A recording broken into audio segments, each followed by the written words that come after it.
A diversidade está na pauta do dia em todas as empresas do Brasil e do mundo. E é bom que seja assim.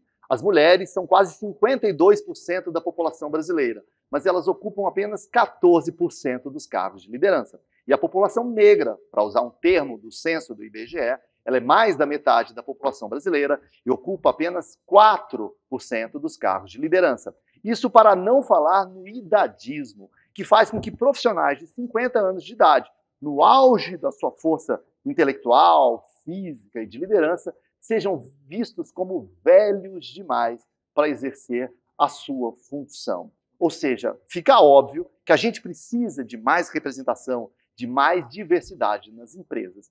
Mas será que, do ponto de vista da eficiência, a diversidade é realmente importante para as empresas, Marcelo? Qual é a importância da diversidade para as empresas?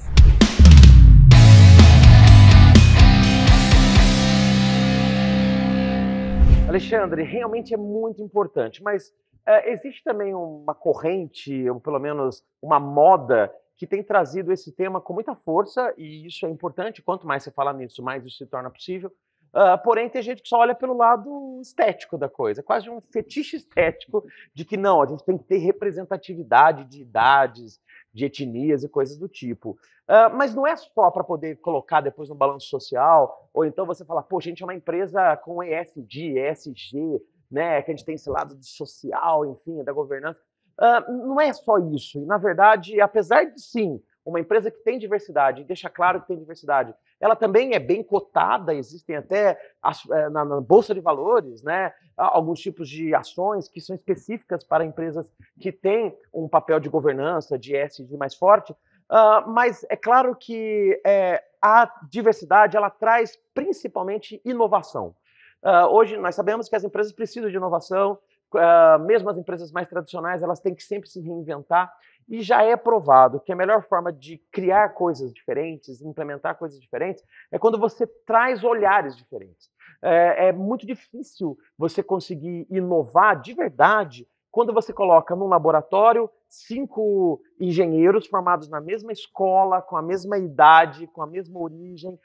Podem ser gênios, gênios que estudaram e buscaram caminhos para testar e prototipar coisas boas. E dali nasce talvez algumas inovações. Mas aquela que nasce da visão mais ampla, ela precisa ter representatividade com olhares diferentes. Então, por exemplo, uma empresa que tem uma pessoa mais velha, um time, melhor dizendo, uma pessoa mais velha, uma mais nova, tem uma pessoa de uma origem mais humilde, outra que estudou na melhor faculdade, tem homens, tem mulheres, tem pessoas com várias orientações ideológicas e visões de mundo, certamente vai ter uma dificuldade, às vezes, de fechar consenso. Cada um vai olhar de um jeito. Mas, por outro lado, quando, em vez do consenso, a gente encontra sinergia, aí sim vai surgir algo muito mais amplo. Por quê? Porque é um olhar mais tridimensional. Tem mais gente olhando por várias perspectivas. Então a diversidade ela é importante não apenas porque é um tema bonito, na moda, mas porque traz resultado efetivo. Você percebe isso também? Percebo. E você tocou num toque, num aspecto super importante, que é o do consenso, né? Eu acho que a diversidade causa um pouco de medo, porque as pessoas falam, ao trazer diversidade, eu vou trazer divergência. Porque pessoas diferentes se comportam de maneira diferente, pensam de maneiras diferentes, e as empresas, sem perceber, elas vão ficando meio que exército de clones, que a gente tende a contratar pessoas que são mais ou menos como a gente, em que a gente cria uma afinidade natural. Não é? E o que acontece? O que eu percebo dos meus estudos de inovação de criatividade é que a criatividade, muitas vezes, ela é fruto da divergência criativa.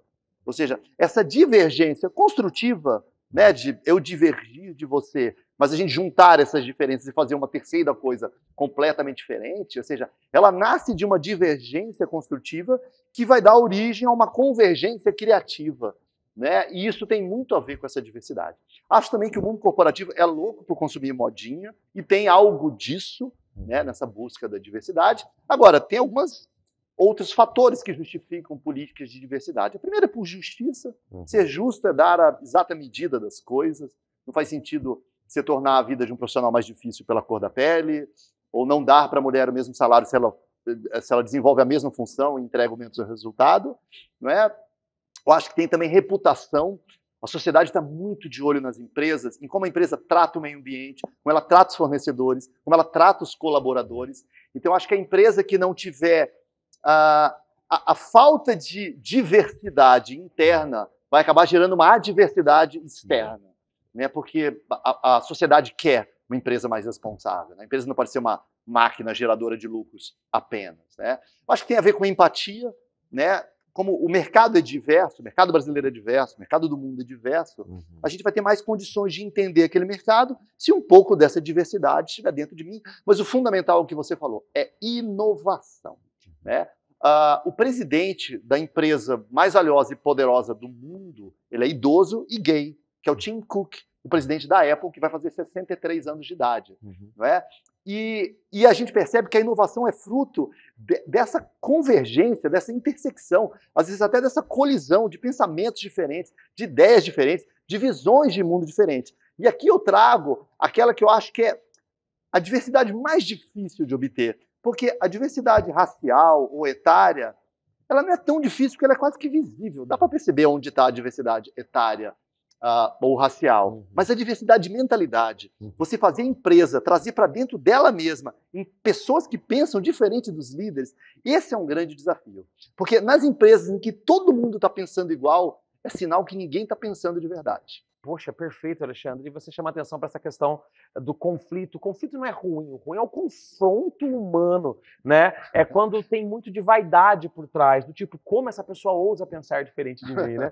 Então, a verdade é essa. A diversidade é um assunto importante, está ganhando força, mas eu percebo um desafio ainda numa outra palavrinha que anda junto normalmente com essa, que é a inclusão.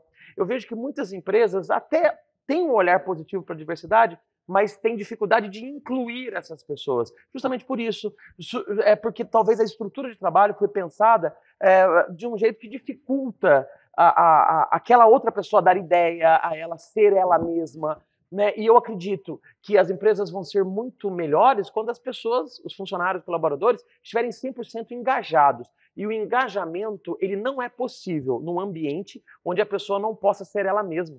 Então, a diversidade ajuda as pessoas também a serem mais engajadas. Pensa nisso.